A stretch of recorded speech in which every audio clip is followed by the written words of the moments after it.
여러분, 혹시 어젯밤에 잠들기 전 이런 생각을 해본 적이 있나요?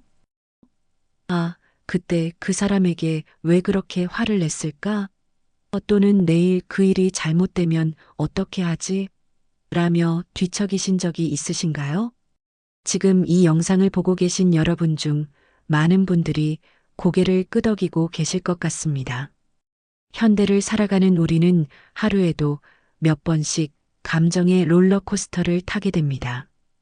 출근길 지하철에서 누군가 새치기를 해서 화가 나고, 좋아하는 사람이 연락을 안 해서 불안해하고, 내가 원하는 것을 가질 수 없어서 괴로워합니다. 하지만 여러분, 2500년 전 한 분이 이미 이 모든 해답을 우리에게 주셨다는 걸 알고 계시나요? 바로 부처님입니다. 오늘 저는 여러분과 함께 부처님의 가장 핵심적인 가르침 중 하나를 나누고 싶습니다.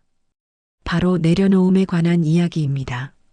사실 많은 분들이 내려놓으라는 말을 들으면 그게 어디 쉬운 일이야? 라고 생각하실 겁니다. 맞습니다. 쉽지 않습니다. 하지만 오늘 이 시간을 통해 왜 우리가 내려놓아야 하는지, 그리고 어떻게 내려놓을 수 있는지를 차근차근 알아보겠습니다. 먼저 분노에 대한 이야기부터 시작해 보겠습니다. 여러분은 마지막으로 언제 정말 화가 나셨나요? 아마 얼마 전일 것 같은데요. 그때 여러분의 몸과 마음은 어땠나요? 가슴이 두근거리고, 얼굴이 붉어지고, 목소리가 높아지고, 심지어 손이 떨리기도 했을 겁니다. 부처님께서는 이런 말씀을 하셨습니다. 분노를 품는 것은 다른 사람에게 던지려고 뜨거운 석탄을 맨손으로 짚는 것과 같다. 결국 화상을 입는 것은 자신이다. 정말 놀라운 비유가 아닌가요? 우리가 누군가에게 화를 낼 때 정작 가장 괴로운 건 우리 자신이라는 거죠. 생각해 보세요. 여러분이 누군가에게 화를 낸다고 해서 그 사람이 바뀌나요? 대부분의 경우 그렇지 않습니다. 오히려 관계만 더 나빠지고 우리 마음만 더 괴로워집니다. 부처님은 이를 독을 마시면서 상대방이 죽기를 바라는 것이라고도 표현하셨어요. 그렇다면 왜 우리는 분노하게 될까요?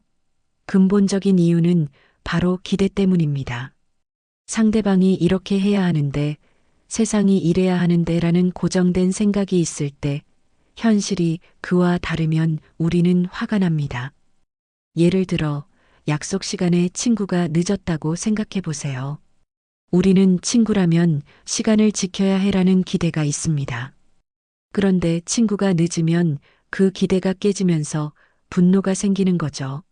하지만 그 친구에게는 우리가 모르는 사정이 있을 수도 있고, 시간 개념이 우리와 다를 수도 있습니다. 부처님께서는 이런 고정된 생각을 무명이라고 하셨습니다. 모든 것은 변하고, 모든 것은 여러 조건들이 만나서 생겨난다는 진리를 모르기 때문에 생기는 어리석음이라는 거죠. 그럼 분노가 일어났을 때 어떻게 해야 할까요? 첫 번째는 관찰입니다. 화가 날 때 바로 반응하지 마시고 잠깐 멈춰서 자신을 바라보세요. 아, 지금 내가 화가 나고 있구나. 내 가슴이 두근거리고 주먹이 꽉 쥐어져 있네. 이렇게 객관적으로 관찰하는 것만으로도 분노의 강도가 줄어듭니다. 두 번째는 호흡입니다. 부처님께서 가르쳐 주신 아나파나사티, 즉 호흡 명상을 해보세요. 깊게 숨을 들이마시면서 들이마심을 알고, 천천히 내쉬면서 내심을 안다고 마음으로 따라해 보세요. 몇 번만 반복해도 마음이 한결 평온해집니다. 세 번째는 자비심입니다. 화나게 만든 그 사람도 저처럼, 여러분처럼 행복하기를 원하고 고통을 싫어하는 존재입니다. 그 사람의 행동 뒤에는 그 사람만의 고통과 어려움이 있을 수 있어요. 이런 마음을 가지면 분노가 자비심으로 바뀝니다. 마지막으로 무상의 진리를 기억하세요. 지금 이 분노도, 지금 이 상황도 모든 것이 변하고 지나갑니다. 이것도 지나가리라는 마음으로 받아들여 보세요. 이제 집착에 대해 이야기해 보겠습니다. 집착은 사실 분노보다 더 교묘하고 뿌리 깊은 감정입니다. 우리는 좋은 것은 영원히 가지고 있고 싶어 하고 나쁜 것은 영원히 피하고 싶어 합니다. 하지만 이 세상에 영원한 것이 어디 있을까요? 여러분이 지금 가장 아끼는 것을 한번 떠올려 보세요. 가족일 수도 있고, 연인일 수도 있고, 소중한 물건일 수도 있습니다. 그것을 생각하면 마음이 따뜻해지고 행복해지죠. 하지만 동시에 혹시 잃으면 어떻게 하지? 라는 두려움도 함께 따라옵니다. 이게 바로 집착입니다. 부처님께서는 집착을 네 가지로 나누어 설명하셨습니다.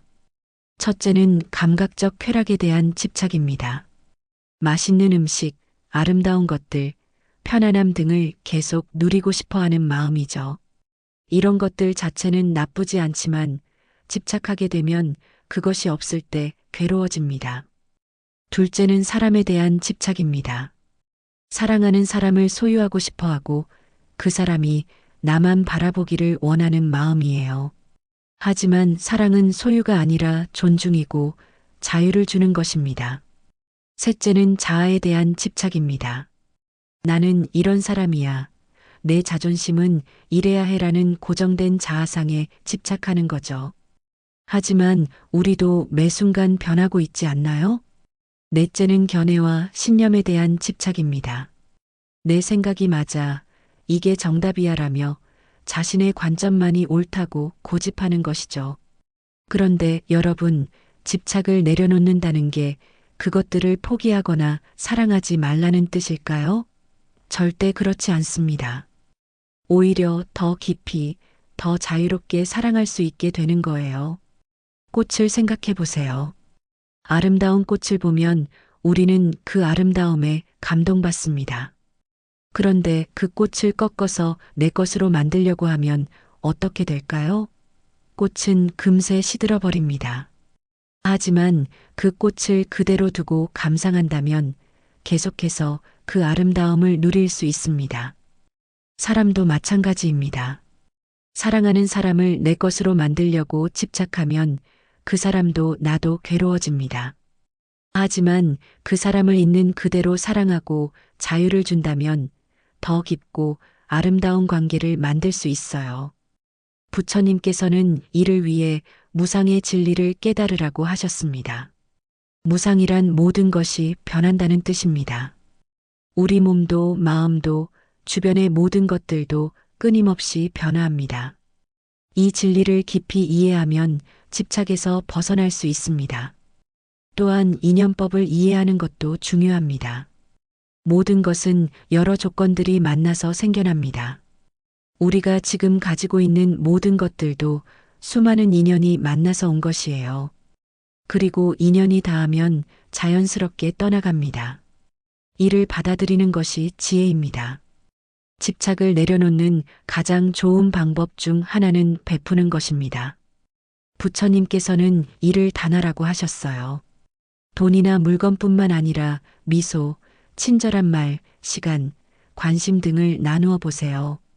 베풀 때 우리는 자연스럽게 집착에서 벗어나게 됩니다.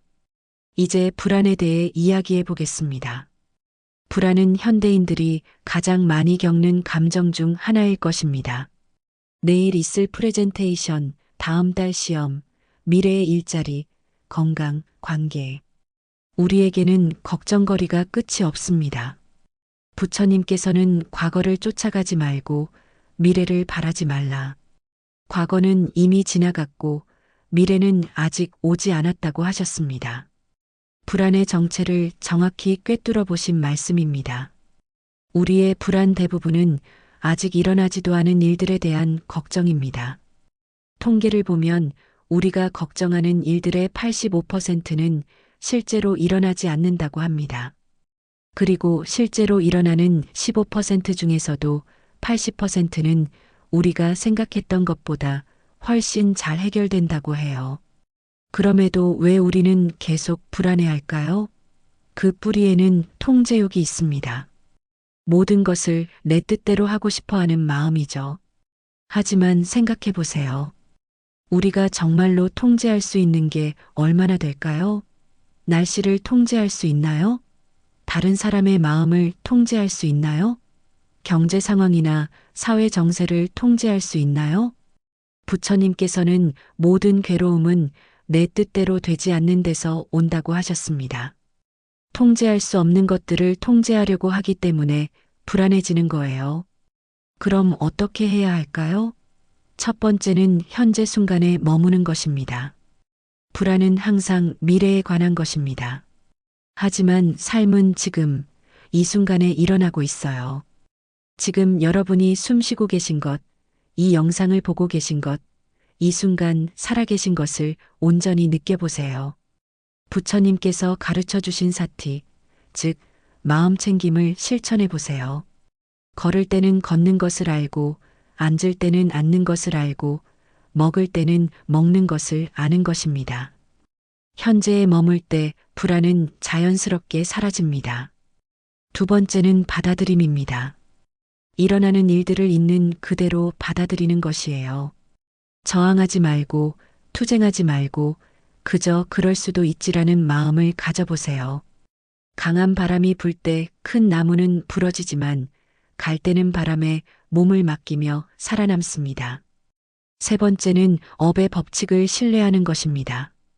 부처님께서는 선한 행동은 선한 결과를, 악한 행동은 악한 결과를 가져온다고 하셨어요.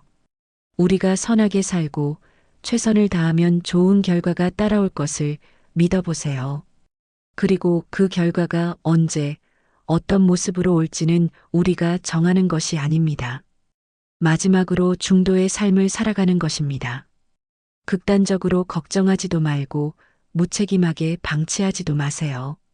할 수 있는 최선을 다하되 결과에는 집착하지 않는 것이 중도입니다. 여러분, 지금까지 분노, 집착, 불안을 내려놓는 방법에 대해 함께 살펴보았습니다.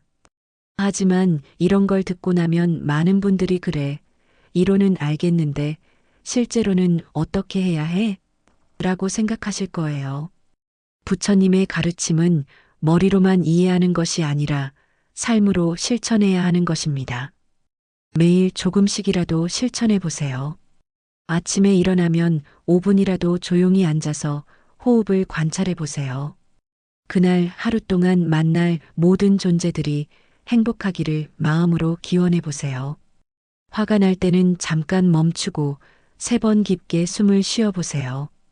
무언가에 집착하고 있다는 걸 알아차리면 이것도 변하고 지나간다고 속으로 말해 보세요. 잠들기 전에는 오늘 감사한 일 3가지를 떠올려 보세요. 작은 것이라도 좋습니다. 맛있게 먹은 한 끼, 따뜻한 햇살, 가족의 미소, 친구의 안부 인사. 감사할 일은 우리 주변에 항상 있습니다. 부처님께서 열반에 들기 전 마지막으로 하신 말씀이 있습니다. 모든 것은 무상하니 게으르지 말고 정진하라. 모든 것이 변한다는 진리를 깨달았을 때 우리는 더 이상 분노, 집착, 불안에 휘둘리지 않습니다. 매 순간을 소중히 여기며 감사하는 마음으로, 자비로운 마음으로 살아갈 수 있습니다. 여러분, 내려놓는다는 것은 포기하는 것이 아닙니다. 오히려 더 자유롭고 더 사랑이 넘치는 삶을 사는 것입니다. 분노를 내려놓으면 평화를 얻고 집착을 내려놓으면 진정한 사랑을 알게 되고 불안을 내려놓으면 현재의 행복을 발견하게 됩니다. 부처님의 지혜는 2500년이 지난 지금도 여전히 우리에게 빛이 됩니다. 여러분 모두가 이 가르침을 통해 진정한 평화와 행복을 얻으시길 간절히 기원합니다. 오늘도 이 영상을 끝까지 들어주신 여러분께 깊이 감사드립니다. 이 가르침이 도움이 되셨다면 좋아요와 구독 부탁드리고 주변의 소중한 분들에게도 나누어 주세요. 모든 존재가 행복하기를, 모든 존재가 평안하기를, 모든 존재가 자유롭기를 기원합니다.